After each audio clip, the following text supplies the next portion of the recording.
Hey guys, Level Cap here, and today we're going to be talking about Battlefield 1. There's still a huge amount of information that's being constantly released. I've consolidated a lot of that, plus there's a little bit of myth busting that's going to be going on, as there's a lot of questions about how some of the new mechanics work. First off, Commander Mode is not going to be in Battlefield 1, but apparently they're working with that template, whatever that means. I assume there's going to be a way to activate the artillery cannons. If it's not by a commander, maybe it'll be via squad leaders if they gain enough squad points or something. Mortars will, however, be in the game, so I assume this means the personal mortar. I would guess it would be for the support class, but we don't yet know. There also appears to be a War Bonds unlock that you get in the game. It'll appear on your screen when you unlock it, and it seems to be some sort of currency system. Now, this could be used to unlock weapons or upgrades, but it might also be used to unlock maybe weapon or vehicle skins. If you check out the pre-order bonus, you'll notice that there's actually some pretty crazy skins that might be in the game. Not only will Behemoths have own custom skins like the airship, the train, and the dreadnought, but also you'll have skins for horses, so you can actually get a black stallion skin.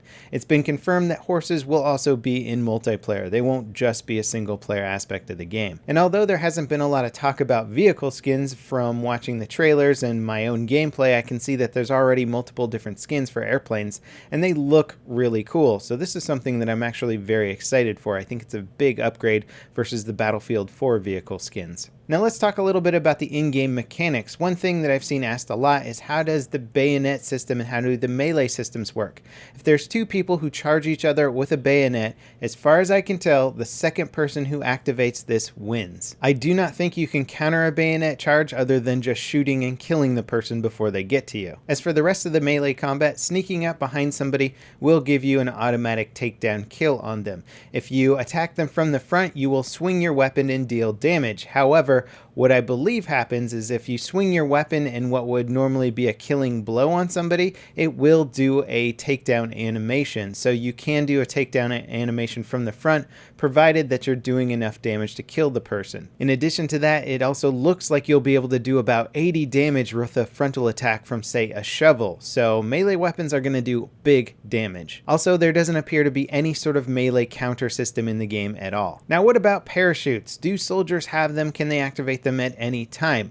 Well, I can tell you from trying that it doesn't seem like you can open a parachute when you jump from, say, a third story of a building. So you jump from that story, you're either going to take a lot of fall damage or die on impact. However, when jumping off of a zeppelin or out of an airplane, you can open a parachute before you hit the ground. Now, whether this is something that you get from being on a zeppelin or an airplane, or you just have to fall a certain amount of distance before opening a parachute, I'm not sure. But basically, this means you're not going to be able to abuse the parachute as much as you could in previous Battlefield games. So no more jumping out of third story buildings, opening your chute and taking no fall damage. Now you're going to take fall damage or just simply die. You now have enter vehicle animations, which look really cool. They add to sort of the realism of the game. You can, however, kill people while they're entering a vehicle. So if you and an enemy soldier are racing towards a tank, it's not so much about whoever gets to it first and hits the E button is going to win anymore. Now you can actually shoot that guy while they're getting into the tank, so it might be more worthwhile to just try and kill the other person charging for the tank. Now, we've already confirmed that the revive mechanic is in the game. You do this with a syringe, but can you kill people with the syringe just like you could kill people with a charged up defibrillator? The answer to that question is yes. It looks a little bit silly as they die instantaneously with an injection, but it is still possible. Battlefield 1 now has a lot of buildings with doors on them. Barn doors, shop doors, front doors, back doors, all of that. There's lots of doors in the game, and you can open and close them using E. However, if you're sprinting, you can also bash through a door, which is a cool new mechanic. You can also shred doors with machine guns or shotguns as well. Now, in previous Battlefield games, you always had the option to try and jump up on friendly vehicles and hitch a ride if it was already full. You can still do this in Battlefield 1, but the vehicle physics work much better with soldier physics. So you can actually jump into the trunk of a Jeep or something like that and just stand there and shoot out of it very easily. It doesn't feel like it glitches out as much anymore. So there's been a very big improvement to vehicle and soldier interaction physics. Now, we already know that trip mines are going to be in the game. The support class can carry 2 of them. However, they will not kill somebody who's at 100% health. they'll do 99 damage instead. So if that person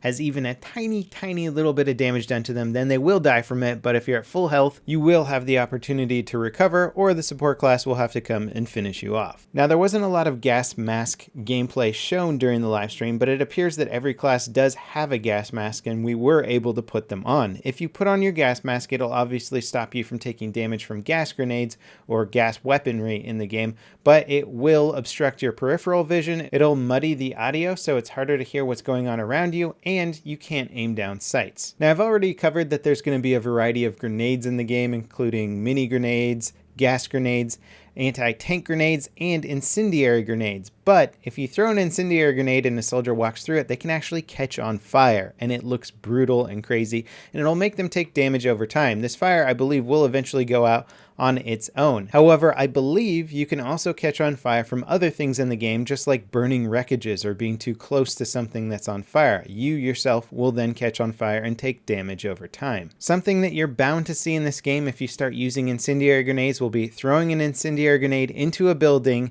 watching your enemies run out on fire, and you will mow them down with your gun. It's kind of horrific and amazing all at the same time. Now, the Behemoths, which includes airships, armored trains, and dreadnoughts, those will be reinforcements on multiple game modes and multiple maps. So it depends what map you're playing, but you might not just get an airship every time your side is losing. You might get an armored train instead, or a dreadnought. And again, that's dependent on the map and game mode that you're playing. And when it comes to game modes, DICE has been slowly revealing what they have lined up. Obviously, there's going to be more than these three I'm going to mention. We have Conquest, obviously, Domination, which is, just the infantry focus sort of TDM with objectives.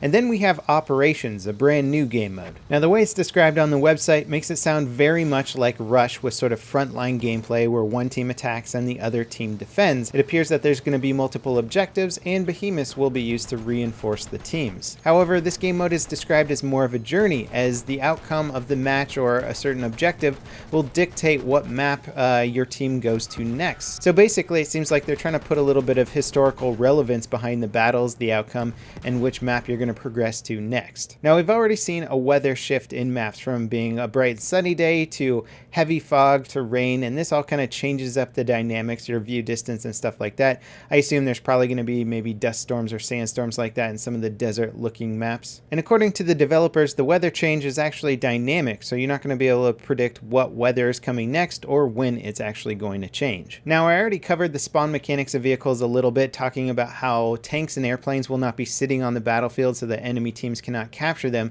When you spawn them in, you have to be in the spawn screen, you select a tank, and then that tank appears on the battlefield and you appear in this, and this prevents anybody from stealing it or anything like that. But what I didn't mention is that when you spawn in a tank or airplane, you can actually choose between 3 different tanks. So you have a light tank, a heavy tank, and then there's the sort of landship tank.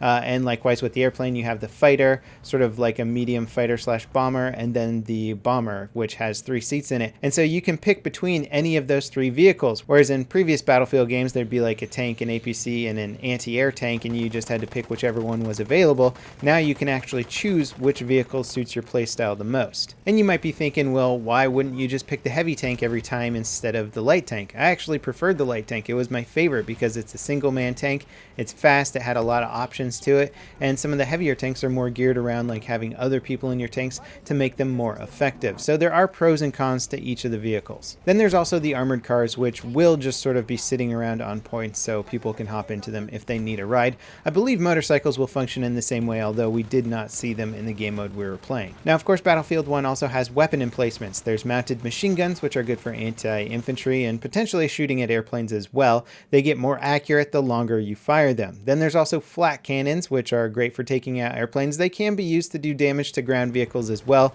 although they don't do as much. And then, of course, there's field guns. They take a while to reload, and the reload animation is very cool, but when they fire, they do massive direct damage and a huge amount of splash damage. So you can use them for taking out infantry hiding inside of buildings or behind walls, and you can use them to take out tanks and disable tanks. Now, DICE has also been releasing more information on their website. We've got a bunch of confirmed maps, obviously the St. Quentin Scar map that we've been playing on multiplayer. Then there's Monte Grappa, which is like sort of Italian Alps map, very rocky, hilly, lots of vertical looking combat with airplanes and stuff. You can sort of make it out in a few trailer shots, plus the screen grabs of it. Looks very cool. And then we have Amiens, which looks like it's going to be amazing for urban combat. It's a city in the middle of a battle. The Behemoth is an armored train that's going to move throughout the map. I mean, holy crap, this sounds amazing. If you're into urban combat, infantry warfare, I imagine this is going to be a great map. Although it's not to say that there won't be tanks or airplanes either. And then we have Empire's Edge, which just looks very cinematic. It looks like it's taking place at dusk. It's going to be along sort of the Adriatic coastline. And there's going to be a dreadnought in this map, or maybe multiple dreadnoughts. It seems like it's going to have a combination of land, air, and sea. There's a few screen grabs we can find of this map from the gameplay trailer as well. Now, we also know about the 6 different factions that are going to be in the game at launch, but more will be coming in future DLC. We have British, German, Austro-Hungarian, Italian, Ottoman, and American. Now, people were a bit upset that France was not included in the base game, and DICE has already commented on this and said that the French soldiers and the French army was so important throughout the war that they actually wanted to dedicate an entire DLC, which I will predict is going to be heavily focused on trench warfare, like the Battle of Verdun and other stuff like that. So it could be like trench warfare DLC, and it could be all about the French. So that would be kind of cool. Anyway, that kind of wraps it up for this news consolidation video and myth busting video. If there's anything else you guys want to know about the gameplay or have questions like, did you try this out? Did you try that out? Let me know in the comments and I'll do my best to answer them in future videos or in the comments. As always, guys, thanks for watching, and I'll see you next time. This is Level Cap signing off.